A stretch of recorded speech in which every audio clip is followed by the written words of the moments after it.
Hello and welcome back to Dronacharya IS YouTube channel. You're watching daily editorial analysis covering 30th April 2022. इस video lecture में हम आज के important editorials discuss करेंगे जो कि हमारी UPSC preparation point of view से इम्पॉर्टेंट हैं. So let's begin with it. तो चलिए शुरुआत करते हैं आज के हमारे पहले एडिटोरियल के साथ. This is written by C.K. Faizal and इस एडिटोरियल का जो टाइटल है it says a step that would trigger language phonocide. ये जो पूरा एडिटोरियल है ये रीसेंट डेवलपमेंट के ऊपर बेस्ड है as the union home minister Amit Shah urged the use of Hindi as lingua franca rather than English. That is why अगर इस आर्टिकल को हम एनालाइज करें so this takes up the issue of Hindi as lingua franca. So, Home Minister Amit Shah suggested at the Parliamentary Official Language Committee that when citizens of states who speak other languages they communicate with each other, it should be in the language of India. And ये language of India, Hindi as a lingua franca का जो issue है ये पूरी debate है ये यहाँ से initiate हुई है. So now before we dive into this particular editorial, there are certain basics, there are some background of this issue that I want to address it first. पहले हम इसका background समझेंगे and after that we'll see कि C.K. Faizal ने इस article के अंदर इस editorial के अंदर क्या क्या mention किया है so that we can go to the depth of this article. So when this debate of national language comes, Hindi is seen in the context of preserving India's ancient culture, whereas English being an imposed colonial legacy. And therefore this entire issue is also taken under the remark of one nation, one language. तो अब इस पूरे issue का हम एक बार background discuss करते हैं. So constituent assembly of India adopted Hindi written in Devanagari script along with English. So Hindi along with English as the official language of our country. And this was adopted on September 14, 1949 under Article 343. इस पूरे issue में सबसे पहले तो हमें ये पता होना चाहिए कि under article 343, article 343 is dealing with this official language and हमारी कॉन्स्टिट्यूएंट असेंबली ने हिंदी और इंग्लिश दोनों को सितंबर 14, 1949 में अंडर आर्टिकल 343 इंडिया की ऑफिशियल लैंग्वेजेस डिक्लेयर किया था, अडॉप्ट किया था. And Hindi also which is written in Devanagari script. ये पॉइंट आपको क्लियर होना चाहिए. इसके बाद आता है article 351. Under article 351 this basically gives power to the union government to issue a directive for the development of Hindi language. Hindi language की डेवलपमेंट के लिए under article 351 union government can issue any directive. अगर हम लैंग्वेजेस की बात करें तो हमारे कॉन्स्टिट्यूशन ऑफ इंडिया का जो 8th शेड्यूल है वहाँ पे लैंग्वेजेस मेंशन हैं and Hindi is one of the 22 languages that is mention in the 8th schedule of our constitution. And ये जो पूरा इशू है इससे पहले like we have seen that the issue of imposition of Hindi in many non Hindi speaking states. Specially अगर हम तमिलनाडु की बात करें तो वहाँ पे इसे लेकर वायलेंट प्रोटेस्ट भी हुए हैं सदर्न इंडिया में. एंड देयरफॉर उस टाइम पे प्राइम मिनिस्टर हमारे जो द देन प्राइम मिनिस्टर थे Jawaharlal Nehru he introduced official languages act 1963. Official languages act 1963 and इसमें ये अश्योर किया गया that English will be used along with Hindi as the official language of union of India. तो ऑफिशियल लैंग्वेज एक्ट 1963 में ये अश्योर किया गया कि इंग्लिश को हिंदी के साथ साथ ऑफिशियल लैंग्वेज ऑफ इंडिया माना जाएगा, अडॉप्ट किया जाएगा. एंड ये जो एंटी हिंदी प्रोटेस्ट हो रहे थे 1965 में, इसके बाद इंडिया की जो ऑफिशियल लैंग्वेज पॉलिसी है इसमें एक इम्पॉर्टेंट टर्न आता है. 1963 के अंदर ये कह दिया गया कि there will be continuation of English along with Hindi as official language. But then 1965 में काफ़ी एंटी हिंदी प्रोटेस्ट हुए एंड जिसके बाद एक बड़ा टर्न आया and then came the official languages act which was amended in 1967. और इसने ये गारंटी किया that there will be virtual indefinite policy of bilingualism. India में बायलिंगुअलिज्म मतलब इंग्लिश प्लस हिंदी इसकी जो पॉलिसी रहने वाली है, this is going to be virtually indefinite for all the official purposes of the union.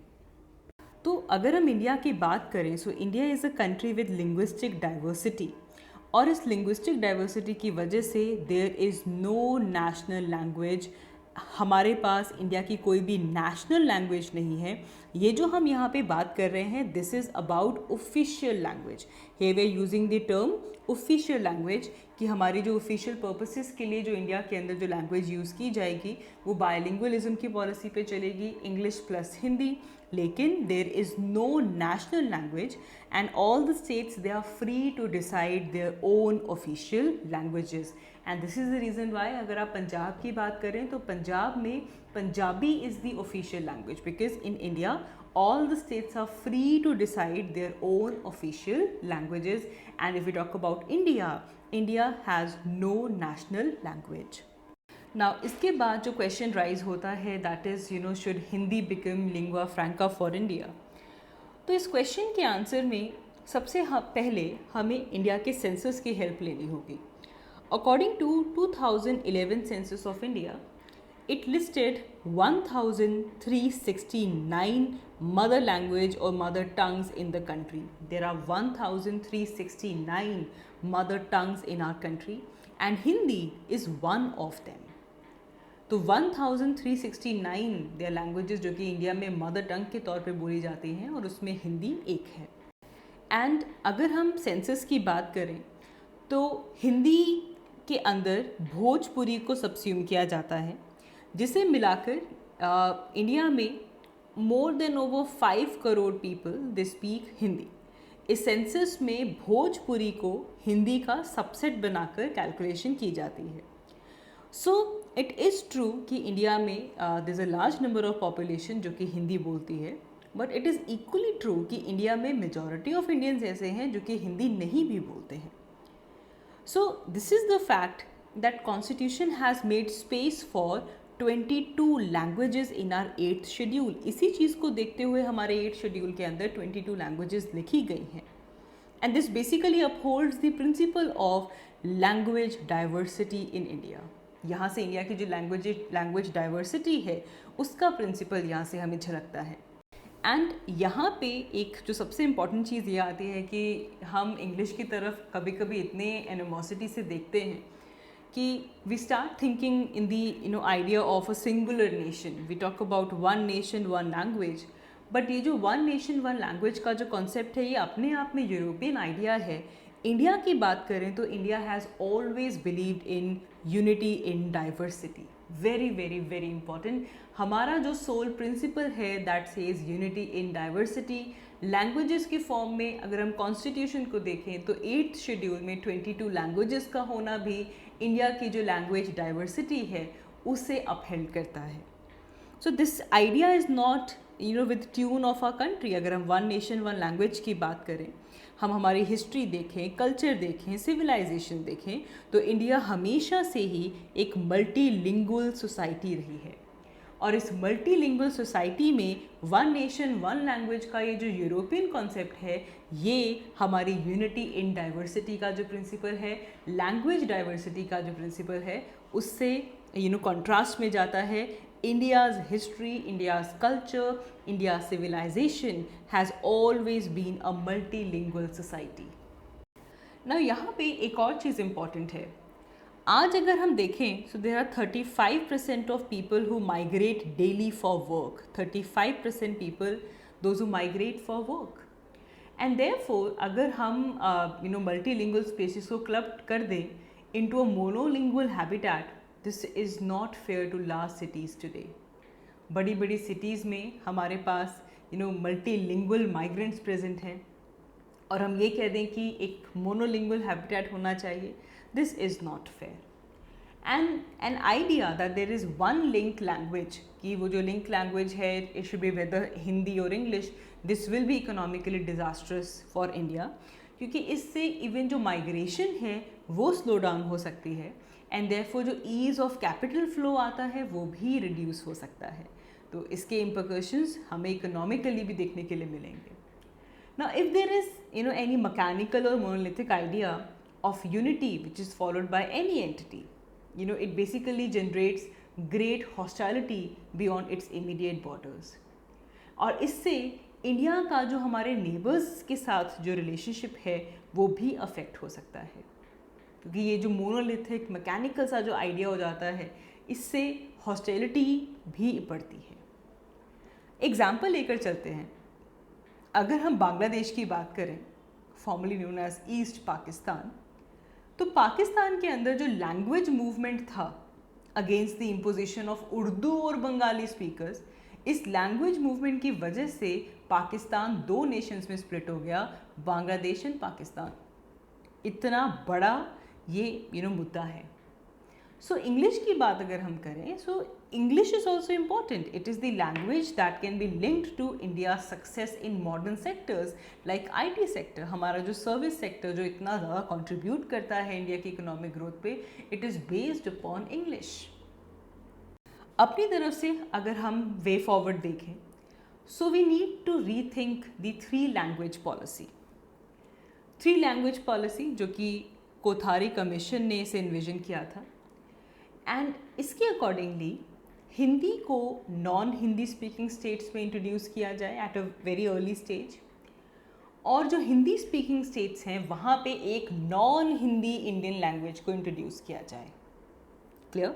जो हिंदी स्पीकिंग स्टेट्स हैं वो कोई नॉन हिंदी इंडियन लैंग्वेज सीखेंगे, और जो नॉन हिंदी स्पीकिंग स्टेट्स हैं वो हिंदी सीखेंगे. हाउएवर अगर हम ट्रेंड देखें तो जो नॉन हिंदी स्पीकिंग स्टेट्स हैं उन्होंने हिंदी को तो इंट्रोड्यूस कर लिया, लेकिन अनफॉर्चुनेटली जो हिंदी स्पीकिंग स्टेट्स हैं उन्होंने इस रिक्वायरमेंट को बाईपास किया. ये जो रिक्वायरमेंट है कि नॉन हिंदी लैंग्वेज पढ़ाई जाए, preferably a south Indian language, and mostly क्या देखने के लिए मिला कि जो हिंदी स्पीकिंग स्टेट्स थी उन्होंने इस रिक्वायरमेंट को बाईपास कर दिया थ्रू संस्कृत. वो संस्कृत पढ़ाना शुरू कर दिया instead of any south Indian language. लेकिन ये जो 3 लैंग्वेज फॉर्मूला है, this is a very sound formula, and लेकिन जो चॉइस ऑफ लैंग्वेज है उसे सिटीजन्स के ऊपर छोड़ना चाहिए. सिटीजन डिसाइड करें कि हर एक इंडिविजुअल डिसाइड करे कि उनको कौन सी लैंग्वेज में बात करनी है. This should not be decided by the government. Moreover there are better ways जिसके थ्रू हम नेशनल यूनिटी को बढ़ा सकते हैं.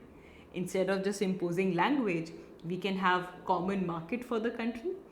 जो हमारा टैक्स स्ट्रक्चर है उसको सिंप्लीफाई कर देते हैं. Let's foster a single labour market. इन सब से हमारी जो नेशन की जो यूनिटी है वो बढ़ सकती है.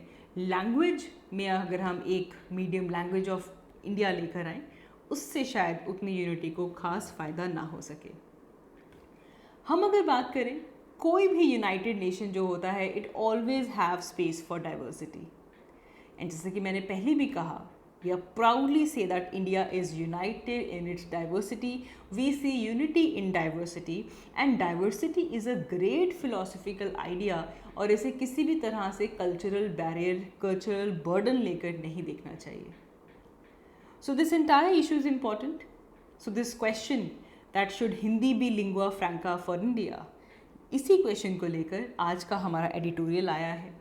लेकिन पहले हमने कुछ अपनी तरफ से हमारी नॉलेज एनरिचमेंट कर ली है, and now we will see कि एडिटोरियल के अंदर ऑथर ने क्या लिखा है. So now if we come to this editorial, this is present in today's the Hindu newspaper, written by C.K. Faisal, title A Step That Would Trigger Language Phonocide. So in this editorial, the author is claiming that imposing Hindi would be catastrophic. Instead, India would be better off having a multilinguistic, accommodative policy. So by raising the question that should Hindi be the language of India, so India has harmonious symphony of linguistic pluralism.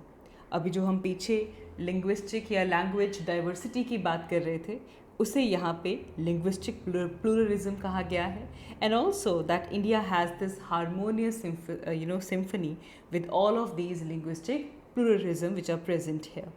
And इस issue को Ganesh N. देवी ने UNESCO के lecture indigenous languages में भी raise किया था. So this is called as tribal languages in death trap. तो basically India में सर जॉर्ज ग्रेसन ने लिंग्विस्टिक सर्वे ऑफ इंडिया किया, जिसमें 1903 से लेकर 1923 तक का सर्वे कंडक्ट किया गया था. एंड इस दौरान सर जॉर्ज ने 179 लैंग्वेजेस आइडेंटिफाई किए थे एंड इंडिया में 544 डायलेक्ट्स हैं, ये उनके सर्वे में मेंशन था. लेकिन इसके बाद आफ्टर इंडिपेंडेंस हमारा जो 1961 का जो सेंसस था, इसमें ये मेंशन किया गया कि इंडिया में 1652 मदर टंग्स हैं, जिसमें से 184 mother tongue had more than 10,000 speakers and out of which 400 mother tongues they had not been mentioned in Grayson's survey. इसके अलावा there were 527 जिनको unclassified लिस्ट किया गया था. फिर इसके बाद 1971 में दोबारा लिंग्विस्टिक सर्वे होता है एंड इसके अंदर भी जो सर्वे है उसको 2 कैटेगरीज में डिवाइड किया गया था. Officially listed languages of 8th schedule, हमारे कॉन्स्टिट्यूशन के 8th शेड्यूल में जो लैंग्वेजेस हैं, and the other was the languages with minimum of 10,000 speakers each. So all the other languages which are spoken by less than 10,000 speakers, they were lumped together in single category others. तो categorisation हो गई. एक तो ये कि 8th schedule में कौन कौन सी लैंग्वेजेस हैं, फिर 10,000 से ज़्यादा स्पीकर्स किसके हैं उनको अलग रखा गया, एंड बाकी सब ऐसी लैंग्वेजेस जिनके 10,000 स्पीकर्स से अलग कम पॉपुलेशन थी उनको सेपरेट कैटेगरी में डाला गया.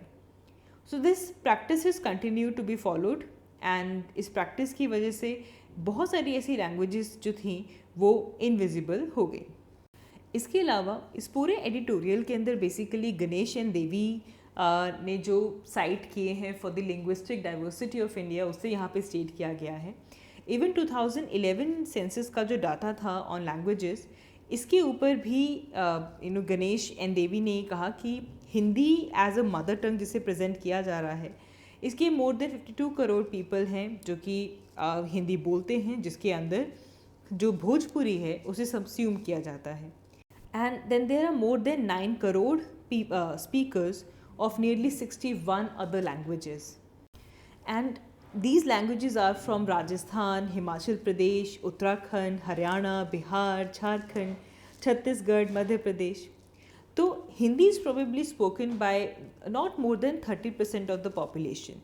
It is not the mother tongue for the remaining 70%. तो गणेश एंड देवी ने ये स्टेट किया था कि Hindi is not a lingua franca for Indians and nor it is a dominant language. ये सिर्फ और सिर्फ it's a primus inter pares among the numerous Indian languages. तो ये बहुत सारी इंडियन लैंग्वेजेस में हिंदी एक प्राइम लैंग्वेज निकल के सामने आती है, but this is not 70% of the Indians they don't speak Hindi as their mother tongue, so it is not a lingua franca for India. Now अभी हमने हमारे बैकग्राउंड में भी डिस्कस किया है कि किस तरह वन लैंग्वेज को जब इम्पोज किया जाता है तो it could be very disastrous. Pakistan and Sri Lanka, these are the textbook example of this, कि किस तरह अगर लैंग्वेज के ऊपर स्टबर्नेस गवर्नमेंट लेकर आती है तो it can destroy the Nations. Pakistan के केस में उर्दू और बंगाली का इशू आया, जिसके बाद पाकिस्तान जो ईस्ट पाकिस्तान था वो बांग्लादेशी बन गया, and then there is rest of the Pakistan which follows Urdu. Similarly Sri Lanka की अगर हम बात करें तो वहाँ पे भी सिन्हाला ओनली एक्ट 1956 का आया था. That was also high point in Sri Lanka's history, and इसकी वजह से काफ़ी इंटेंस एनमिटी भी ट्रिगर हो गई थी बिटवीन सिन्हालीज एंड तमिल्स. सो ये जो लैंग्वेज का जो इशू है ये काफ़ी क्रिटिकल है, और किसी भी एक लैंग्वेज को अगर हम की तरफ बढ़े और स्टबर्नेस लेकर आएँ तो इसका जो इम्पैक्ट कंट्री पे होता है that is not positive. Economic growth as well as the social structure of the country is in danger. In contrast to this stubbornness, nations they should adopt accommodated linguistic diversity. अच्छा, इसका एक example Singapore भी है. Singapore is a multi ethnic population. यहाँ पे Chinese भी हैं, मलाय population भी है, मलेशियन पॉपुलेशन भी है और इंडियन पॉपुलेशन भी है. और इसके फॉर्मेटिव डेज में काफ़ी प्रेशर डाला गया था to declare Chinese as their official language. लेकिन जो ली क्वान थे, was the architect of the modern Singapore, he quelled this demand and opted for English. And for Singapore, going with English was very beneficial. This made Singapore the hub of global business. Similarly अगर हम south Africa की बात करें तो वहाँ पे भी जो नेशनल एंथम है of its rainbow nation, since 1997 it is a 5 language lyrical composition. South Africa का एंथम में, नेशनल एंथम में 5 लैंग्वेज की लिरिकल कॉम्पोजिशन की जाती है, making it the most unique anthem in the world in this regard. The languages are Xhosa, Zulu, Sesotho, Afrikaans, and English. And South Africa, it is an emerging leader of the African continent, and they have also shown this accommodative linguistic policy that has helped South Africa a lot. तो India की अगर हम बात करें तो India should also adopt this multilinguistic accommodative policy, जिस तरह Singapore और साउथ अफ्रीका ने किया है, and not to go with the examples of like Pakistan and Sri Lanka, जिसका एक स्टबर्नेंस की वजह से डिजास्टर्स इफेक्ट देखने के लिए मिला है। Imposing Hindi, which is the first language of the residents of only 12 out of 35 states and UTs, according to the 2011 census, जहाँ पे आंध्र प्रदेश और तेलंगाना को इकट्ठे फिगर आउट किया गया है इन 2011, तो इसे लिंगुआ फ्रैंका बनाना कहीं ना कहीं कंट्री में एक फोनोसाइड कर सकता है with the other Indian languages, and this would be a catastrophic move. Moving ahead, in our next article, we are going to discuss that how far could a ban on menthol cigarettes would help to produce smoking in India. Now, यहाँ पे menthol cigarettes को ban करके किस तरह India में smoking reduce हो सकती है, इस चीज़ को यहाँ पे डिस्कस किया गया है। तो यूनाइटेड स्टेट्स की अगर हम बात करें तो US food and drug administration ने कुछ रूल्स प्रपोज किए हैं for banning the menthol cigarettes and all flavored cigars. And this move is likely to help the deepest impact on black smokers and the young adults. Smoking को reduce करने के लिए जो menthol cigarettes हैं और जो flavored cigars हैं, इनको ban करने के लिए US Food and Drug Administration ने new rules propose किए हैं. In the fact sheet, FDA said that nearly 85% of black smokers, they use menthol cigarettes as compared to 30% of white smokers. And that modeling studies estimate that 15% of overall reduction in smoking over the age of 40 if menthol cigarettes were unavailable. अगर menthol cigarettes available नहीं होंगी तो there would be around 15% reduction in overall smoking above 40 years. And वैसे भी जो black smokers हैं, the clearly 85% of them they use menthol cigarettes and 30% of the white smokers. So इस तरह का अगर बैन ना, ये इंडिया में नहीं हुआ है, ये यूएस में हुआ है, लेकिन इस आर्टिकल में यही बात की गई है कि अगर इस तरह का बैन इंडिया में अगर हम लगाएं तो ये किस तरह से वर्कआउट कर सकता है। तो अगर इंडिया मेंथॉल और बाकी फ्लेवर्ड सिगरेट्स को बैन करता है, so this the impact might be limited, especially because अगर हम इंडिया की बात करें तो इंडिया में common use of tobaccos are like chewing tobacco and bidi, these are the most common forms. तो अगर इंडिया में मेंथॉल सिगरेट्स और फ्लेवर सिगरेट्स को बैन किया जाता है तो इतना बड़ा, जैसे वहाँ पे हम कह रहे हैं यूएस में 15% रिडक्शन हो जाएगी, इतनी बड़ी रिडक्शन इंडिया में होनी थोड़ी मुश्किल है। इंडिया में 26.7 करोड़ टोबैको यूजर्स हैं who are aged 15 or above. This is as per the latest Global Adult Tobacco Survey 2016 and 17. मतलब 18% हमारी जो population है, they uses smokeless tobacco, 7% they smoke and 4% use both. They smoke as well as they use the non-smokeless tobacco. Among these smokers, अगर हम ये step लें कि menthol cigarettes और फ्लेवर्ड सिगरेट्स को बैन करें, तो इसका जो इम्पैक्ट है ये सिर्फ और सिर्फ जो यंग अडल्ट्स हैं और जो विमेन हैं जो कि अभी those who have started to smoke just, उनके ऊपर ये इफ़ेक्ट जो ये इसका इम्पैक्ट हो सकता है। Apart from giving tobacco a pleasant flavour, menthol reduces the harshness, इसीलिए मेंथॉल जो सिगरेट्स हैं उनको यूज़ किया जाता है। It is irrational and somewhat the smell and making it appealing to those who have just started smoking, those who need to hide the smell from their family members, क्योंकि ये menthol की smell उसमें से आती है, तो ताकि वो स्मोक भी कर रहे हैं और स्मेल भी ना आए एंड इसलिए people in the beginning of the smoking they prefer menthol और the flavoured cigarettes. However, once a person continues to smoke for 2 weeks or so, or to a month, so the flavor is of no consequence then. So if we ban the menthol flavor, they will just continue smoking the regular cigarettes. क्योंकि 2 हफ्तों के बाद अगर महीना किसी ने इस तरह की फ्लेवर्ड सिगरेट्स के साथ स्मोकिंग शुरू की है, after that the flavour doesn't have any consequence. तो मेंथॉल सिगरेट्स यूजुअली अडोलोसेंट्स को अट्रैक्ट करती है, those who initiate with the flavored product and then switch to the regular cigarettes. तो अगर हम menthol cigarettes को बैन करते हैं तो इससे जो न्यू यूज़र्स हैं वो प्रिवेंट हो सकते हैं, उनका नंबर रिड्यूस हो सकता है. But banning such product can have logistic issues as well. Banning is not the solution. How much can you ban? नहीं तो हम देखते हैं कि बैन करते हैं तो then smuggling starts, right. So India has फिलहाल no estimates, official estimates on number of people who use menthol or other flavored cigarettes. ऐसे numbers नहीं हैं हमारे पास. But availability of various flavors has increased over the years.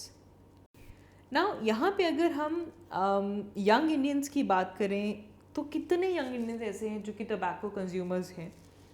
So tobacco use among 15 to 24-year-old has been reducing in India from 18%, 18.4%.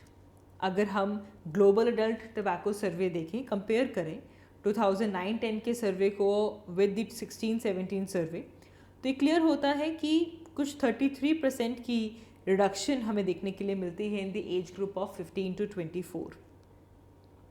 On the other hand, अगर हम American youth में देखें तो वहाँ पे ई सिगरेट्स से ड्रिवन जो ग्रोथ है वो ज़्यादा है.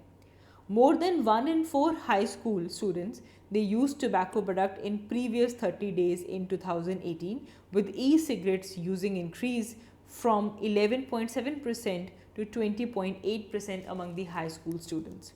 तो e-cigarettes का जो यूज़ है वो increase हो रहा है. इंडिया की अगर हम बात करें तो e-cigarettes are banned. So that is all for this video. I'll see you all in my next one. Thank you so much for watching.